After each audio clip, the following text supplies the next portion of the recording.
Greetings everyone, Hamish here, and today I'm going to be reviewing and analysing The Outsider, or The Stranger, depending on the edition you have, by Albert Camus.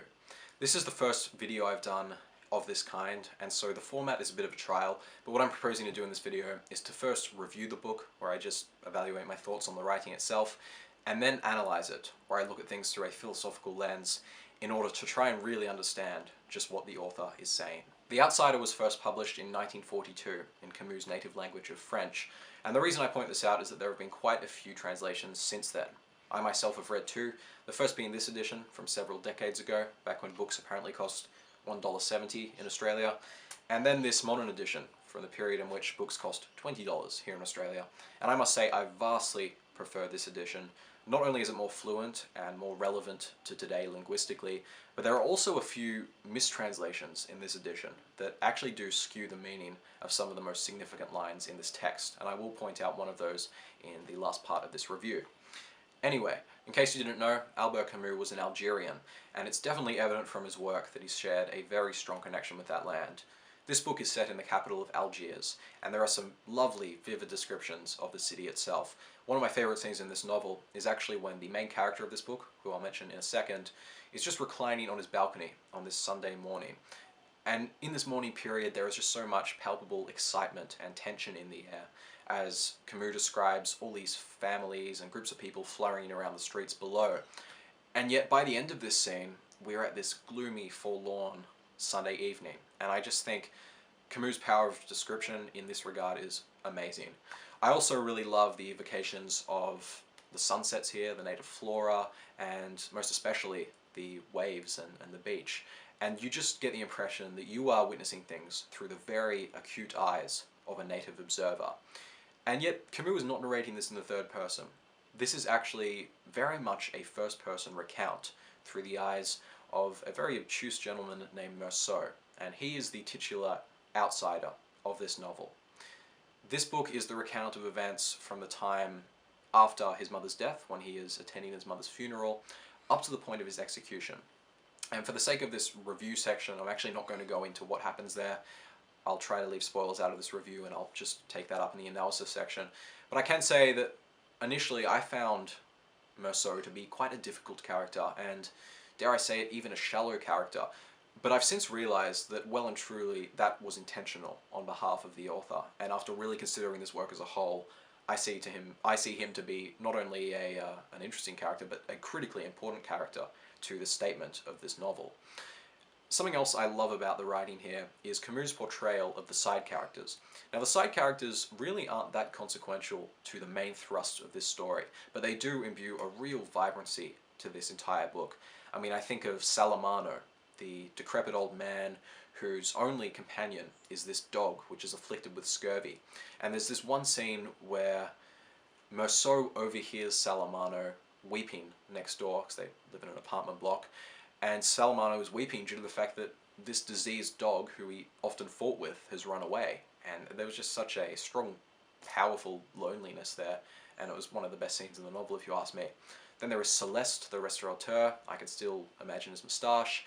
And there is probably my favourite side character in this book, which is Marie. Marie shares a very unusual relationship with Meursault. She is actually his girlfriend, and yet it's very plain to most of us that Meursault is not the kind of person who would necessarily want much of a relationship with, nor would he want one with us. But she does obviously find him to be quite enticing and is really dedicated to their relationship, even when he is undergoing his trial and when he's in prison. She still visits him, and there's this wonderful stage when Meursault is getting tried and he sits there before this court, and he mentions something along the lines of the fact that, "For the first time in many years I felt a ridiculous desire to cry, because I could sense how much all these people hated me." And yet there is this one luminous face, and that is the face of Marie, who is still there for him. And so I think in a way she kind of acts as an intermediary between the world of Meursault and the outside world. Between the outsider and the outside world. How about that?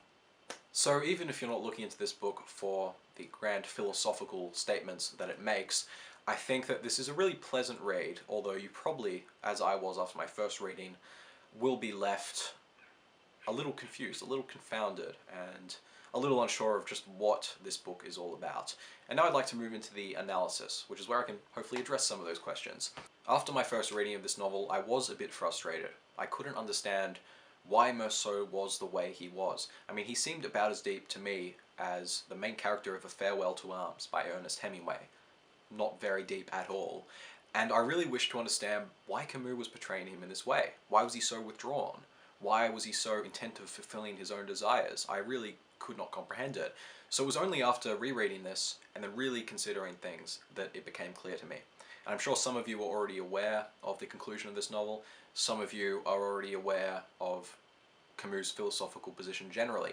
But in case you're not, and just for the sake of it, I'm going to run you through how I reached that conclusion. This novel is starkly divided into parts 1 and 2, and I see the relation of these parts to being very important when we are considering just what Camus was trying to achieve here.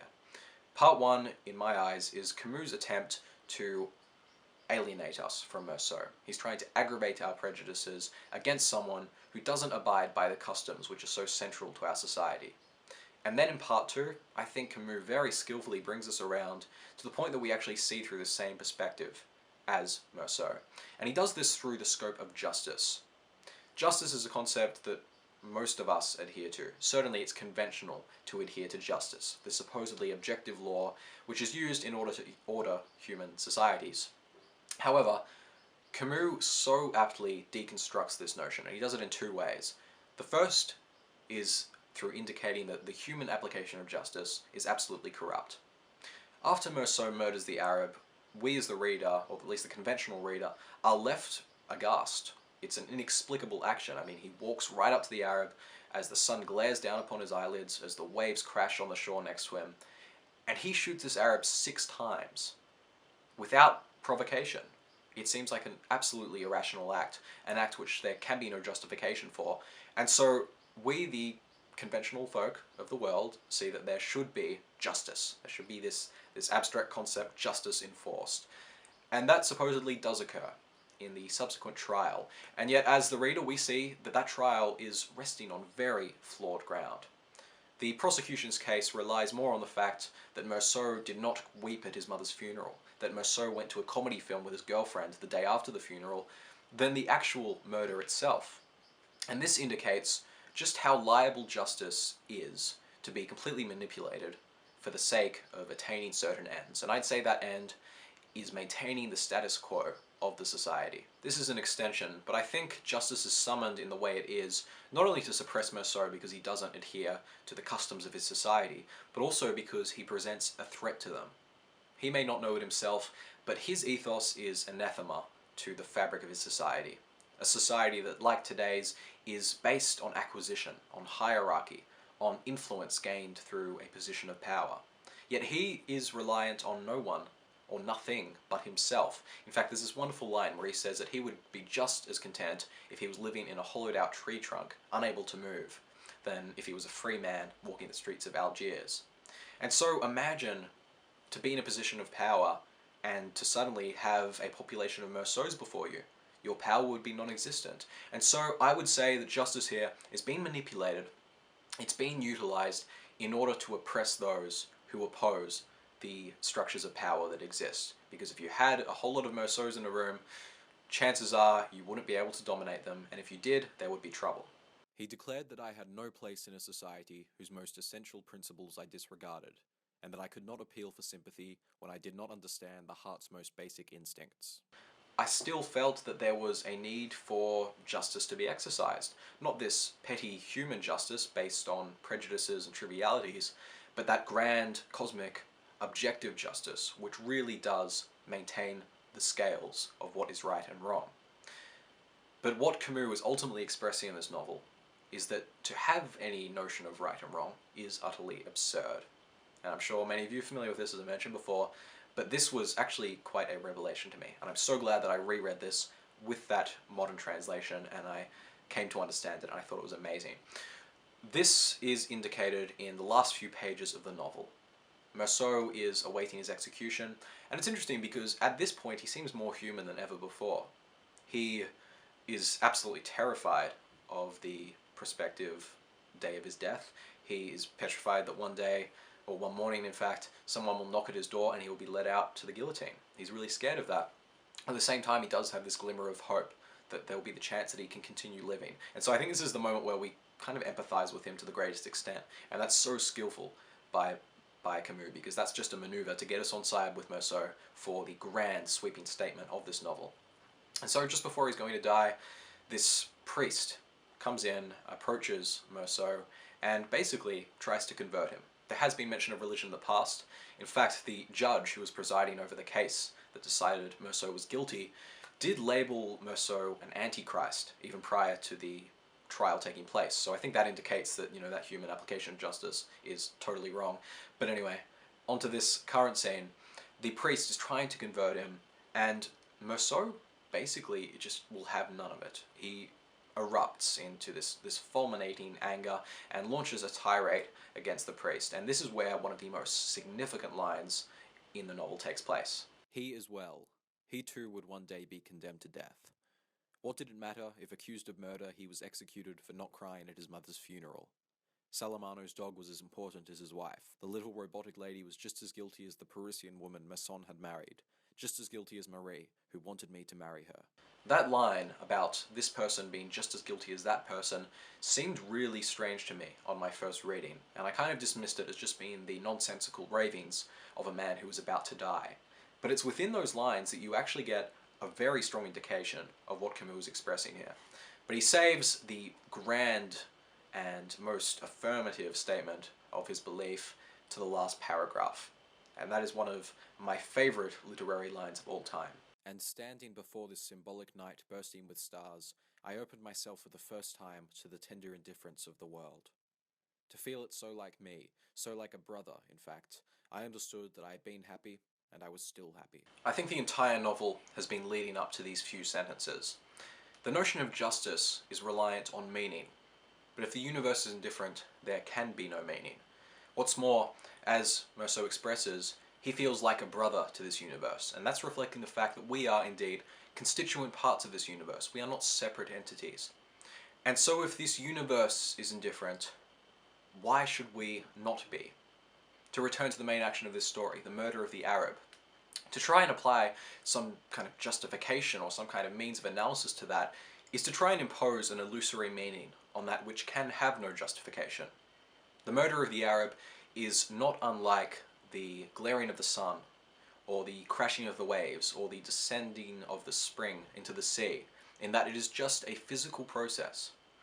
To try and grant some objective yes affirmation or no negation to it is absolutely absurd, and I consider that to be Camus' most strident philosophical statement in this book. And it's certainly one that tested my own personal entrenched intuition on what is right and wrong.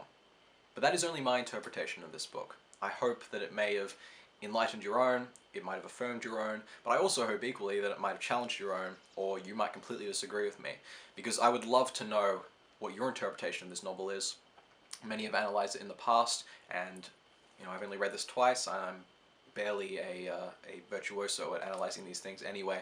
So please let me know in the comments what your opinions on this novel are, both in terms of its writing style, but more than anything else, in terms of its philosophy, because I would just love to start a discussion on that. Thank you very much for watching. I hope you've enjoyed this video. It may have been a little bit rambling, but that's because this is an immense work of philosophy, and I honestly haven't been able to compose my thoughts into perfect harmony here. And that brings me to the last thing I would like to say in this video. I have actually run into some issues with the last line, the ultimate quietus of this novel, because I can't quite fit it into my general interpretation of things. So I'm going to end this video with a quote from the last line in this novel, and I'd especially like to hear your thoughts on this one. Thank you for watching. A link to my Facebook page, which is newly formed, is in the description, and I look forward to seeing you next time. Farewell.